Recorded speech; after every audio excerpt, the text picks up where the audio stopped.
अस्सलाम वालेकुम all economic lovers.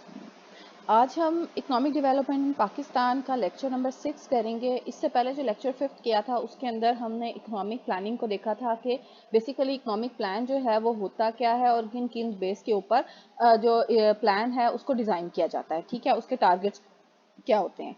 Next आज हम देखते हैं कि ऑब्जेक्टिव्स क्या होते हैं इकोनॉमिक प्लान को। जब भी कोई प्लान बना रहे होते हैं, ठीक है, पॉलिसी मेकर्स, तो उसके पीछे उनका मेन टारगेट्स जो होते हैं वो उनका बेसिक ऑब्जेक्टिव होता है। किसी भी इकोनॉमी के इंडिकेटर्स को इम्प्रूव करने के लिए इकोनॉमिक प्लान्स को बनाया जाता है। ठीक है, फॉर एग्जांपल अगर किसी इकोनॉमी का मसला है कि पर कैपिटा इनकम वहाँ की बहुत ज़्यादा कम है, यानी जितनी पॉपुलेशन काम कर रही है, ठीक है, उसकी पर कैपिटा जो इनकम है, पर हेड इनकम है, वो इतनी नहीं है कि उनका लिविंग स्टैंडर्ड जो है वो इम्प्रूव किया जा सके, या फिर जो उनके बेसिक नेसेसिटीज़ हैं उनको फुलफिल नहीं किया हो सकता।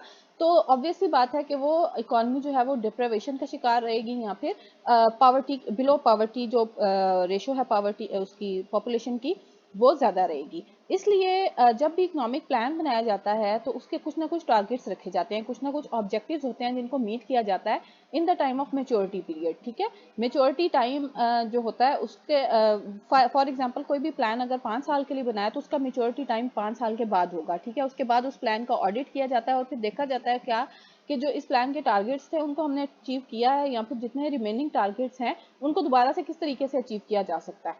ठीक है, objectives of the economic plan, अगर हम डेवलपिंग कंट्री की बात करें जैसे पाकिस्तान है, ठीक है, तो यहाँ पे जो प्लानिंग के ऑब्जेक्टिव्स हैं उनके अंदर इंक्लूड क्या है कि for example per capita income अगर हमने इंक्रीज करवानी हो, ठीक है, तो गवर्नमेंट ऐसी पॉलिसीज बनाएगी, गवर्नमेंट ऐसे प्लान्स बनाएगी जिससे जो इनकम है वो इंक्रीज हो सके। जैसे for example minimum wage set कर लेते हैं, ठीक है, मिनिमम वेज सेट कर देते हैं कि 15,000 जो है वो मिनिमम वेज है अगर, तो फिर 15,000 से बिलो जो है कोई भी इंसान जो है वो काम नहीं करेगा। ठीक है, वो उसकी मिनिमम वेज जो है वो लिमिट ये है। अगर कोई इससे बिलो पे कोई वर्कर रखता है, ठीक है, तो वो उस एक जो अनलॉ उसको लॉ को फॉलो नहीं करेगा और उसके खिलाफ एक्शन लिया जा सकता है। ठीक है, लीगली एक्शन हो सकता है उसके खिलाफ। फिर रेज एम्प्लॉयमेंट, ठीक है, जो भी डेवलपिंग वर्ल्ड होता है उसका एक और मेन जो उसकी एक करेक्टरिस्टिक होती है कि वहाँ पे अनएम्प्लॉयमेंट रेट बहुत ज़्यादा होता है। ठीक है, अनएम्प्लॉयमेंट भी अब डिफरेंट तरह की होती है, कुछ फ्रिक्शनल होती है, कुछ सीजनल होती है, ठीक है, कुछ स्ट्रक्चरल अनएम्प्लॉयमेंट भी होती है और कुछ एक नेचुरल रेट ऑफ अनएम्प्लॉयमेंट भी होता है जो कि हर इकोनॉमी के अंदर प्रिवेल करता है।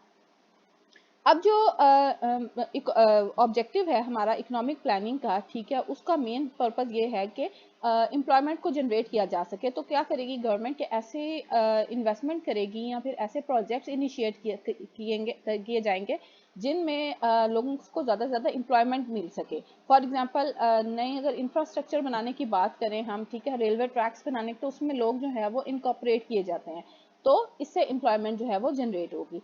प्राइस स्टेबिलिटी, ठीक है, इन्फ्लेशन बहुत ज़्यादा है अब तो, वैसे भी हम देखते हैं कि ग्लोबली जो है वो इन्फ्लेशन आ रही है इकोनॉमीज के अंदर। ठीक है, उसके पीछे डिफरेंट सिनेरियोज हैं। अब उन सिनेरियोज को ज़ाहिर है एक हद तक हम जो नेचुरल रीजंस होती हैं उनको एक हद तक हम कंट्रोल कर सकते हैं। फॉर एग्जांपल कोविड आया, ठीक है, कोविड से के आने से सप्लाई चेन बहुत ज़्यादा डिस्टर्ब हुई। सप्लाई चेन के होने डिस्टर्बेंस होने की वजह से क्या हुआ कि चीज़ों की सप्लाई कम होना स्टार्ट हुई। ठीक है, और सप्लाई जब कम स्टार्ट हुई है तो उससे डिमांड जब ज़्यादा थी तो इन्फ्लेशन क्रिएट होने लगी, प्राइसेस इंक्रीज हो गई। अब गवर्नमेंट जो है वो इन्फ्लेशन को किसी एक हद तक जो है वो कंट्रोल कर सकती है। ठीक है, सो गवर्नमेंट ऐसी पॉलिसी बनाएगी या ऐसा प्लान बनाएगी जिससे कुछ नेसेसिटीज़ जो हैं उनकी जो प्राइसेस है उनको कुछ हद तक कंट्रोल किया जा सके। या फिर गवर्नमेंट क्या करती है कि सब्सिडी देना स्टार्ट कर देती है चीज़ों के ऊपर। आपने अक्सर देखा होगा कि गवर्नमेंट जो है वो रमज़ान पैकेज वगैरह प्रोवाइड करती है जिसमें चीनी, ऑयल, चावल, गंदम, इन चीज़ों के ऊपर पैकेज दिया जाता है ताकि ये बेसिक जो नेसेसिटीज़ हैं लोगों को माल न्यूट्रिशन से बचाया जा सके। Reduction of inequalities in income, ठीक है, इनकम डिस्ट्रीब्यूशन जो होती है तो उसमें इनइक्वालिटी बहुत ज़्यादा होती है। अक्सर जो डेवलपिंग कंट्री है उनका एक और फिनोमिना मेन ये है कि वहाँ पे इनकम इनइक्वालिटी बहुत ज़्यादा होती है।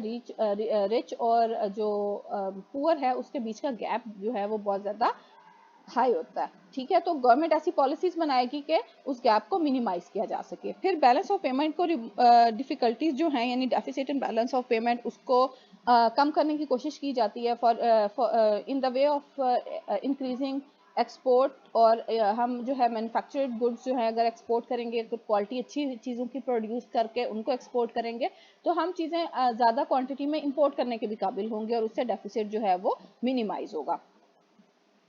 फिर रिड्यूसिंग रीजनल डिस्पैरिटीज, ठीक है। रीजनल डिस्पैरिटीज फॉर एग्जांपल आप बलूचिस्तान में तो कोई प्रोजेक्ट इनिशिएट ना करें, सारे प्रोजेक्ट जो है वो केपीके में या फिर पंजाब में स्टार्ट करवा दें, जो इंफ्रास्ट्रक्चर प्रोजेक्ट्स हैं, ठीक है। तो उससे क्या होगा कि रीजनल डिस्पैरिटी बहुत ज़्यादा क्रिएट होने लग जाएगी। वो लोग जो जहाँ पे जो है सहूलियात या फैसिलिटीज़ प्रोवाइड नहीं हो रही, वो लोग अपने आप को जो है बहुत ज़्यादा समझने लग जाते हैं कि भाई हमारे ऊपर तो गवर्नमेंट जो है हमारे लिए कोई भी इनिशिएटिव नहीं लेके आ रही, बल्कि कुछ रीजन्स को जो है वो सिर्फ कैप्चर किया जा रहा है। जैसे फॉर एग्जांपल जब हमारा वो आया था ग्रीन रेवोल्यूशन आया था इकोनॉमी के अंदर, तो पंजाब के एरिया के अंदर सिर्फ जो है वो ट्यूबवेल्स वगैरह और जो ट्रैक्टर्स वगैरह लेकर आए गए थे उसी को ज़्यादा इरिगेटेड बनाया गया और इरिगेशन सिस्टम भी वहाँ पे बेहतर किया गया, जबकि जो बलूचिस्तान का एरिया था या सिंध का एरिया था इनको ज़्यादा कैप्चर नहीं किया गया। तो इस तरह की जो पॉलिसीज़ होती हैं, इस तरह के जो प्लान्स होते हैं वो रीजनल डिस्पैरिटीज़ क्रिएट करने का भी बायस बनते हैं। सेल्फ सफिशिएंसी इन फूड, ठीक है। गवर्नमेंट ऐसी पॉलिसीज भी लेके आती है जिससे फूड में सेल्फ सफिशिएंसी हो सके। जैसे अभी हमने बात की कि जब हमारा जो एग्रीकल्चरल वो आया था, ठीक है। फिर उसमें हमने क्या किया कि जो फूड की प्रोडक्टिविटी थी वो बहुत ज़्यादा करना स्टार्ट की, ठीक है, जिससे फूड कम से कम हम फूड सफिशिएंट जो है सेल्फ सफिशिएंट होने लगे फूड के ऊपर। हमें फूड के लिए इम्पोर्टेड गुड्स के ऊपर जाने की ज़रूरत नहीं थी। Reduction in poverty, obviously poverty को रिड्यूस करने के लिए तो हर गवर्नमेंट जो है वो इनिशिएटिव्स लेती है। फॉर एग्जांपल ये अभी करंटली इमरान खान की हुकूमत ने भी जो है वो एहसास प्रोग्राम के थ्रू जो 12,000 स्टाइपेंड थी वो प्रोवाइड करना स्टार्ट की, ठीक है। इसी तरह बिस्क का प्रोग्राम जो है बेनजीर इनकम सपोर्ट प्रोग्राम, ठीक है। तो हर हुकूमत जो है वो पावर्टी को कंट्रोल करने के लिए या इस पे कुछ हद तक काबू पाने के लिए जो है इनिशिएटिव लेती है। ऑल दो इन जो सोशल सेफ्टी नेट्स होते हैं उनके लाने से जो पावर्टी है वो इतनी रिड्यूस नहीं होती, क्योंकि लोग जो है अगर वो काम करने के लिए विलिंग नहीं रहते। अगर आप उनको एक रेगुलर अमाउंट पे वो देते रहो, रेगुलर इंटरवल पे एक अमाउंट जो है वो आप उनको के लिए फिक्स कर दो कि इनको मिलती रहेगी, तो वो जो है वो अपने उसको अपनी लग्जरी लाइफ को उसके साथ ट्रेड ऑफ नहीं करना चाहेंगे, वो काम के ऊपर नहीं जाना चाहते। प्रोविजन ऑफ सोशल सर्विसेज, ठीक है। सोशल सर्विसेज की प्रोविजन जो है वो भी प्रोवाइड करना गवर्नमेंट जो है वो अपने प्लान्स के अंदर इंक्लूड करती है। और इसके साथ साथ लॉन्ग टर्म इकोनॉमिक ग्रोथ यानी इंडिकेटर जो है जीडीपी है, ठीक है, पावर्टी है, एजुकेशन है, हेल्थ है, इन सब की ग्रोथ जो है इस सब में इम्प्रूवमेंट लाना भी गवर्नमेंट के प्लान का हिस्सा होता है।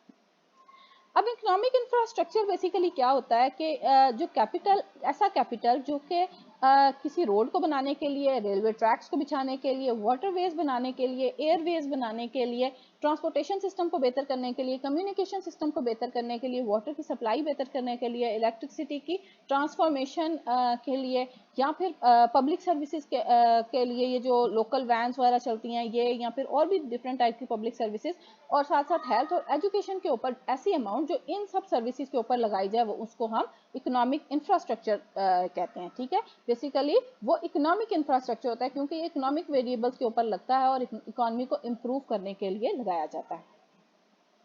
फिर रैशनल क्या है डेवलपमेंट प्लानिंग का, कि देखें एक इसमें फिनोमिना होता है मार्केट फेलियर का, ठीक है। ये मार्केट फेलियर बेसिकली ये फिनोमिना होता है कि जब मार्केट के अंदर इम्परफेक्शंस एग्जिस्ट करती हैं, ठीक है। फॉर एग्जांपल मोनोपोली है, ठीक है। अब जो इलेक्ट्रिसिटी प्रोड्यूस करने के लिए हमारे पास सिर्फ वापडा जो है वो इलेक्ट्रिसिटी प्रोड्यूस करती है, ये वापडा की मोनोपोली है, ठीक है। सो वो प्राइसेस के साथ जो है वो मैनिपुलेट करेगी अपनी जो कस्टमर्स हैं वो मजबूर होते हैं कि उन्हीं से ही गुड्स वो खरीदें, ठीक है। और इस उसका सब्स्टिट्यूट भी कोई अवेलेबल नहीं होता। फिर लैक ऑफ मोबिलिटी है, ठीक है, सिग्निफिकेंट एक्सटर्नैलिटीज भी इसमें इंक्लूड होती हैं, और लैक ऑफ नॉलेज यानी रैशनल बिहेवियर्स नहीं होता लोगों का, तो इससे मार्केट की जो है मार्केट फेलियर होता है, क्योंकि डिमांड और सप्लाई जो है, जब लोगों को प्रॉपर इंफॉर्मेशन नहीं होगी कि एक चीज़ जो है एक मार्केट से अगर वो कम रेट पे मिल रही है और दूसरी में ज़्यादा, तो वो अगर वो ज़्यादा रेट से खरीद रहे हैं, ठीक है, तो ये उनकी इरेशनल बिहेवियर है। ऐसा मार्केट फेलियर या ऐसा इम्परफेक्शन जो है वो इकोनॉमी के फंक्शन को जो है वीकन करती हैं, बेसिकली बहुत जो है वो स्वेयरली इफेक्ट करती हैं। अब ये जो मार्केट फेलियर है, ये आर्गुमेंट करता है is perhaps the most often quoted reason for the expanded role of government in less developed countries, ठीक है।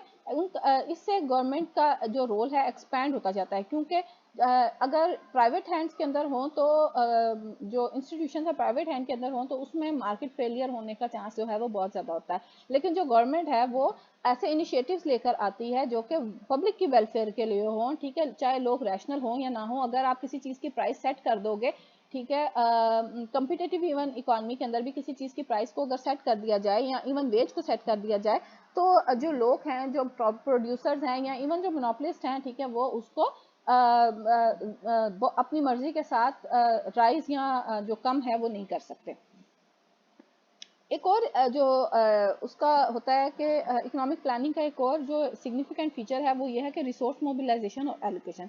डेवलपिंग कंट्रीज के अंदर मोस्टली हमने देखा है कि बहुत ज़्यादा स्कैर्स रिसोर्सेज होते हैं, ठीक है, कमी होती है रिसोर्सेज की, वाटर की कमी है, एनर्जी की कमी है, ठीक है। यहाँ फिर अगर नेचुरल रिसोर्सेज अवेलेबल भी होते हैं तो उनके पास इस तरह की टेक्नोलॉजीज अवेलेबल नहीं होती कि वो उन रिसोर्सेज को फुली यूटिलाइज कर सकें, ठीक है। अनस्किल्ड ह्यूमन रिसोर्स होता है, ठीक है, ह्यूमन जो उनका है मैन पावर जो है वो अनस्किल्ड होती है, फाइनेंशियल लिमिटेड होते हैं, ठीक है, और अनप्रोडक्टिव वेंचर्स के ऊपर उनके पास लगाने के लिए पैसा इतना ज़्यादा या फिर इतने ज़्यादा रिसोर्सेज नहीं होते।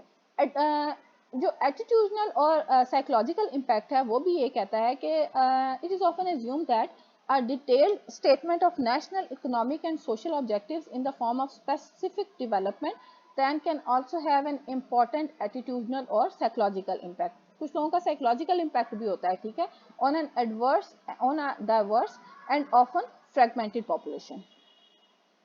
इसके साथ साथ फॉरेन एड जो है वो भी बहुत ज़्यादा अहम रोल अदा करती है। Formulation of detail development plans has often been a necessary condition for the receipt of bilateral and multilateral foreign aid जो है वो हमें मिलती जाती है। जो डेवलपिंग नेशंस हैं उनको बायलैटरल या मल्टीलैटरल ट्रेड जो है एड जो है वो मिलती जाती है, जिससे वो अपने प्लान जो है वो मजीद डेवलप करते जाते हैं और प्रोजेक्ट्स जो है वो इनिशिएट करते हैं। अब जो प्लानिंग मॉडल है वो उसमें हम देखते हैं कि इसमें उसका मेन पर्पस क्या है। एग्रीगेट ग्रोथ मॉडल एक है, ठीक है, हम देखते हैं पहले के फॉर्म्स क्या हैं। एक एग्रीगेट ग्रोथ मॉडल होता है ऐसा मॉडल जिसमें economic model describing growth of an economy in one और few sectors using a limited number of variables, ठीक है, कुछ नंबर ऑफ वेरिएबल्स हम लेते हैं उसमें, और पूरी इकोनॉमी की या कुछ उसमें जो वेरिएबल्स हैं उनकी ग्रोथ की अगर बात की जाए तो ये एक एग्रीगेट ग्रोथ मॉडल बनता है। फिर इनपुट आउटपुट मॉडल है, ये इंडस्ट्री के लिए मॉडल बनता है इनपुट आउटपुट का बेसिकली। और फॉर्मल इसमें क्या है कि फॉर्मल मॉडल ऐसा जो कि डिवाइड करता है इकोनॉमी को into sectors and tracking the flow of inter industry purchases, ठीक है, एंड सेल्स आउटपुट, यानी बेसिकली इंडस्ट्री के कॉस्ट और जो रेवेन्यूज प्रोड्यूस हो रहे होते हैं इंडस्ट्रियल सेक्टर के, उनको कैप्चर करने के लिए हम इनपुट आउटपुट मॉडल का इस्तेमाल करते हैं।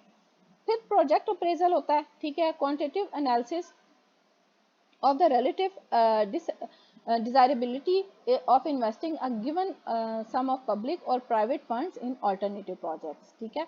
क्वांटिटेटिव बेसिकली एनालिसिस है ऑफ रिलेटिव डिजायरेबिलिटी, यानी डिजायरेबिलिटी जो है वो यानी प्रॉफिटेबिलिटी डिफरेंट प्रोजेक्ट्स की डिफरेंट होती है। फॉर एग्जांपल एक रेलवे का प्रोजेक्ट है, उसकी जो डिजायरेबिलिटी है वो भी अलग होगी, प्रॉफिटेबिलिटी है जो है वो भी अलग होगी, ठीक है। पब्लिक गुड्स के ऊपर अगर आप लगाएं, पब्लिक या प्राइवेट फंड किसी में भी लगाएं, तो अल्टरनेटिव प्रोजेक्ट की डिजायरेबिलिटी या प्रॉफिटेबिलिटी जो है वो डिफरेंट होती है। कॉस्ट बेनिफिट एनालिसिस, जब भी कोई प्लान बनाया जाता है तो उसमें देखा जाता है कि उसका कॉस्ट और बेनिफिट एनालिसिस क्या है, यानी कितने लोगों को कैप्चर करेगा, उसका क्या टारगेट होगा और क्या वो अचीव कर भी सकेगा अपना टारगेट या फिर नहीं, ठीक है। Tool of economic analysis in which the actual and potential private and social cost of various economic decisions are weighted against actual and potential private or social benefits। फिर प्लान का, अब हमने प्लान देख लिया, प्लान कितनी तरह के होते हैं, ठीक है, प्लान के ऑब्जेक्टिव्स भी देख लिए। अब देखते हैं कि प्लान का फेलियर जो है वो क्या है। गवर्नमेंट फेलियर क्या होता है कि अगर ऐसी सिचुएशन जिसमें गवर्नमेंट की इंटरवेंशन जो है इकोनॉमी में आउटकम्स को वर्सन कर दे, ठीक है, ऐसा आउटकम, ऐसी चीज जो कि फॉर एग्जांपल अगर एक हम सिनेरियो ले लेते हैं कि एहसास प्रोग्राम गवर्नमेंट ने या सेहत कार्ड जो है गवर्नमेंट ने एक इनिशिएटिव लिया पुअर को हेल्थ सर्विसेज प्रोवाइड करने के लिए, ठीक है। तो अगर उसके अंदर जो लोग हैं या उसको मिसयूज करने लग जाते हैं तो हेल्थ सर्विसेज जो हैं वो मजीद वर्सन होने लग जाएंगी इकोनॉमी में, तो उसको हम कहते हैं कि गवर्नमेंट का फेलियर है, गवर्नमेंट प्लान का फेलियर है। फिर लैक ऑफ पॉलिटिकल विल होती है। अक्सर ऐसा होता है कि जो पॉलिटिकल लीडर्स होते हैं, ठीक है, वो लोगों की विल के लिए, पब्लिक वेलफेयर के लिए काम नहीं करते। Political will are determined effort by person in political authorities to achieve certain economic objectives through various reforms. अगर आपको कंटेंट अच्छा लगा हो तो वीडियो को लाइक करें, दूसरों के साथ शेयर करें और चैनल को सब्सक्राइब करें। Happy learning.